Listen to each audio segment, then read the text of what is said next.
Namanya Aki. Aki adalah pengusaha, komposer sekaligus penulis lagu yang paling populer di Jepang. Hingga suatu hari, grup musik bentukannya yang bernama Coldplay viral. Dalam band itu, ia bersama sahabat sejak kecil, sekaligus vokalisnya yang bernama Sun. Namun karena Aki tak pernah mau diketahui identitas aslinya, ia akhirnya bernegosiasi dengan Takagi pada saat itu untuk tak memperlihatkan dirinya di panggung. Akhirnya Takagi mengenalkan Shinyo pada Aki. Sejak saat itu, Aki meminta agar Shinyo saja yang bermain di Coldplay untuk jadi pemain penggantinya. Dan Aki memilih untuk mundur diri dari band itu. Shinyo adalah orang yang sangat tak suka pada Aki karena Aki terlalu hebat untuk dia tandingi. Namun demi ketenarannya, akhirnya ia mau menggantikan Aki sebagai basis Coldplay. Namun entah mengapa, kesuksesannya justru membuat hidupnya hampa. Rambut acak-acakan, baju yang tak pernah ganti, hingga benar-benar seperti gelandangan yang tak punya tujuan hidup. Hingga suatu hari, teman-temannya menjemput Aki menggunakan helikopter untuk sekedar nongkrong bareng, merayakan kesuksesan mereka. Tak ada keindahan sedikit pun yang bisa ia nikmati di sana. Uang memang penting, tapi bukan berarti segalanya butuh uang. Hingga suatu pagi di rumah, pacarnya datang tiba-tiba. Pacar Aki namanya Mary. Ia juga artis terkenal dan sangat kaya. Aki membuatnya terkenal dengan lagu Mary yang hits. Seperti biasa, Mary selalu menggoda Aki untuk dibuatkan lagu lagi, agar ketenarannya tak meredup. Namun hari itu juga, ia meminta putus dengan Mary. Aki berkata bahwa ia sudah tahu jika Mary selingkuh dengan pimpinan label rekaman, hanya untuk memuluskan langkahnya menjadi artis. Aki benar-benar sudah muak dengan semua keadaan yang terjadi, dan pergi dari rumah. Dia benar-benar gembel yang tak tahu arah hidupnya sendiri. Hingga ia tak sengaja menyenandungkan sebuah lirik.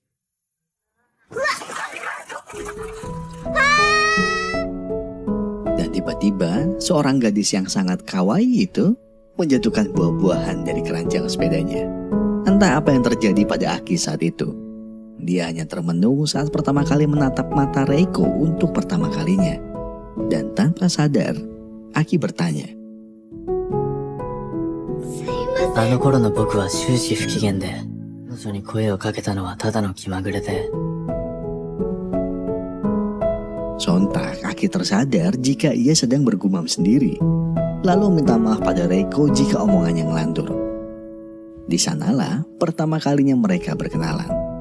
Namun Aki yang tak mau ketahuan identitas aslinya, ia mengenalkan dirinya sebagai Shinyo. Keesokan harinya, Aki janjian untuk bertemu dengan Reiko di toko kaset. Reiko malah bercerita jika dia suka sekali dengan band Coldplay. Saat sedang asik-asiknya membahas musik, tiba-tiba datanglah dua sahabat Reiko. Ketika ditanya pekerjaannya apa, Aki hanya menjawab jika dia adalah pengangguran. Hal tersebut sontak membuat teman Reiko hanya mencibir Aki.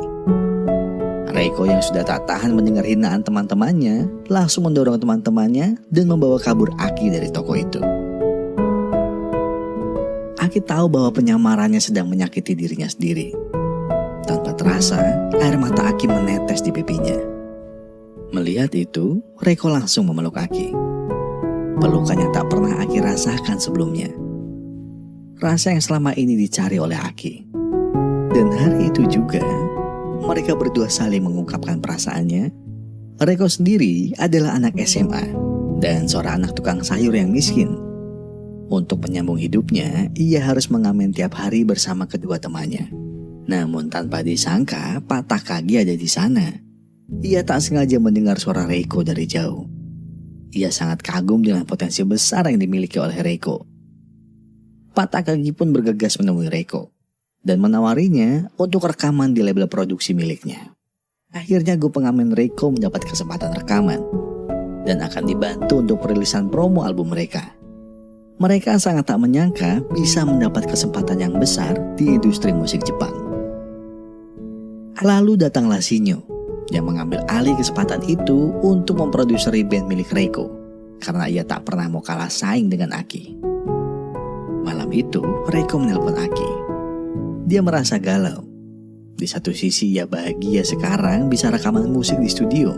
Tapi di sisi lain, Reiko menghargai Aki karena tak mau pacaran dengan pemusik. Beberapa hari berselang, Reiko diundang oleh Sinyo untuk peluncuran single baru Coldplay. Tanpa sengaja, Aki pun sekedar mampir ke studio untuk melihat peluncuran single Coldplay di sana. Namun Aki tak sengaja bertemu teman Reiko kala itu. Ia pun bingung dan mencari Pak Takagi. Akhirnya, Aki benar-benar baru tahu faktanya jika band yang Pak Takagi maksud saat itu adalah Reiko. Dan Reiko sudah terlanjur menjadi budak cuannya Sinyo atas nama bisnis musik. Aki benar-benar tak terima jika Reiko hanya diperalat di dunia musik. Dan dengan wajah yang sama-sama show, Aki mengungkapkan jati dirinya. Yang sebenarnya bahwa selama ini Aki berbohong. Pengangguran yang tak terlihat gembel yang selama ini Reiko cintai, tak lain dan tak bukan, adalah idolanya sendiri di Coldplay. Akhirnya, malam itu pun mereka saling menceritakan semuanya. Tapi sebenarnya, Aki tahu jika Reiko adalah penyanyi. Jauh sebelum mereka berkenalan, Aki selalu melihat Reiko ngamen tiap hari. Namun tak pernah berani menghampirinya sedikit pun. Aki mengajak Reiko mampir di rumahnya. Tempat yang selalu Aki pakai untuk berimajinasi dan mengerjakan semua lagunya. Kebahagiaannya lengkap. Tak ada lagi kebohongan, tak ada lagi kepura-puraan di hidup Aki. Dan Reiko mau menerima Aki apa adanya. Setelah mereka menikmati malam bersama di rumah Aki, Aki pun mengantarkan Reiko pulang ke rumahnya. Walaupun Reiko adalah anak tukang sayur miskin yang hidupnya di ruko kecil, tapi Aki juga menerima apa adanya Reiko. Saat perjalanan pulang sambil membayangkan kebahagiaan bersama Reiko, tiba-tiba terbesit inspirasi lagu untuk Reiko. Aki pun langsung memainkan dan menuliskan semua lagu ciptaannya. Namun saat memohon pada Pak Takagi untuk memproduksi Reiko, Aki sudah terlambat. Karena hari itu adalah debut pertama Reiko dengan produsernya, Sinyo. Wartawan sudah datang memenuhi aula sekolah Reiko. Hari itu benar-benar bintang musik baru telah hadir di industri Jepang. Nama bandnya adalah Mars. Namun di tengah semua orang, Reiko memilih kabur dari sana dan memilih untuk menemui Aki. Ternyata Reiko pun sama dengan Aki. Ia lebih suka menyanyi dan menjalani hobinya tanpa harus mendapatkan semua kepopuleran itu. Beberapa hari kemudian, Aki membuktikan keseriusannya pada Reiko. Di tengah rapat besar di perusahaan Takagi, Aki datang dan memberikan demo lagu yang ia buat untuk Reiko. Mau tak mau, Takagi mendengarkan demo yang dibuat oleh Aki. Namun saat mendengarkan lagu Aki di mobil, Takagi mendapat kabar yang tak terduga. Takagi mendapat informasi jika ada paparazzi yang mengetahui hubungan Aki dan Reiko di jembatan kala itu. Ia pun memanfaatkannya untuk keuntungan Takagi sendiri. Takagi pun memberikan pilihan pada Aki.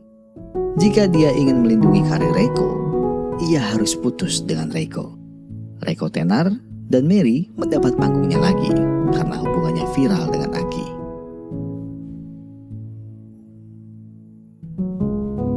Di sisi lain, Mary yang sudah bersekongkol dengan Takagi sengaja datang ke tempat latihan Reiko.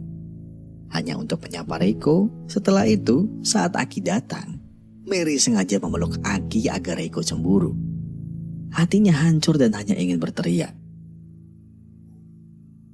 Tiba-tiba, datanglah Sinyo yang memanfaatkan momen itu untuk meluluhkan hati Reiko agar tetap bisa Sinyo memanfaatkan ketenaran Reiko. Aki benar-benar tak tahu harus berbuat apa. Ia terpaksa melakukan ini untuk menyelamatkan karir Reiko agar tidak hancur. Dan dia pun terpaksa bersama Mary agar karir Mary naik lagi. Hari itu juga, semua surat kabar dan media berita di Jepang menyuguhkan gosip baru hubungan Aki dan Mary. Mereka pun menemui Aki untuk mendapatkan penjelasan. Saat itu juga, Aki memutuskan hubungannya dengan Reiko. dan tak mau lagi ditemui oleh Reiko. Aki hanya bisa menikmati sakitnya sendiri melihat kepopuleran Reiko dari kejauhan. Namun sekuat apapun Reiko ingin pergi dari hidup Aki, sekuat itulah Reiko tak ingin kehilangan cintanya.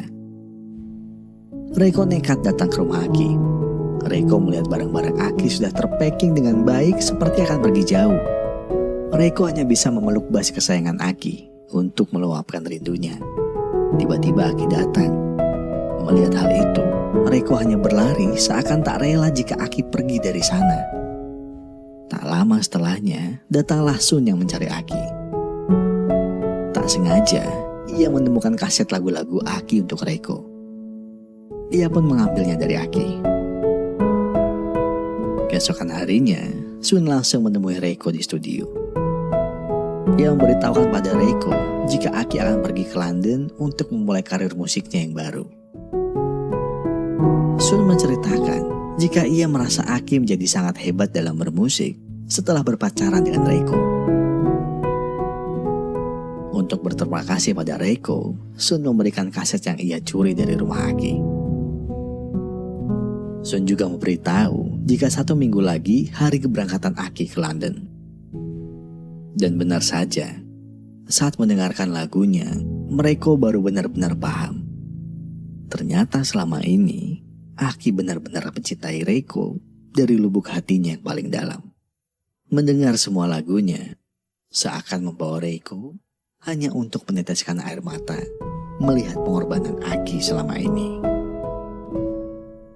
Dan hari keberangkatan Aki ke London pun tiba. Sangat berat meninggalkan semua kenangan indah bersama Reiko di Jepang. Saat dalam perjalanan, tiba-tiba Sun menelponnya untuk mengambil bas kesayangan Aki yang Reiko titipkan padanya. Ia sudah tahu semuanya dari lagu yang Aki ciptakan. Dan Reiko berjanji akan tetap mencintai Aki. Reiko memohon untuk terakhir kalinya, ia ingin menyanyikan lagu ciptaan Aki sebelum Aki pergi meninggalkan Reiko ke London. Setelah mereka menyanyikan lagu berdua, akhirnya, hal yang ditakutkan oleh Reiko pun terjadi juga. Aki berpamitan untuk pergi meninggalkan Reiko. Tangis yang tak terbendung bahwa Reiko harus menerima fakta bahwa tak semua yang ia inginkan bisa terwujud, termasuk cintanya yang dalam pada Aki. Namun, Aki tiba-tiba datang memeluk Reiko. Ternyata, Aki tak jadi pergi ke London. Dan ia memutuskan ingin tetap bersama Reiko selamanya.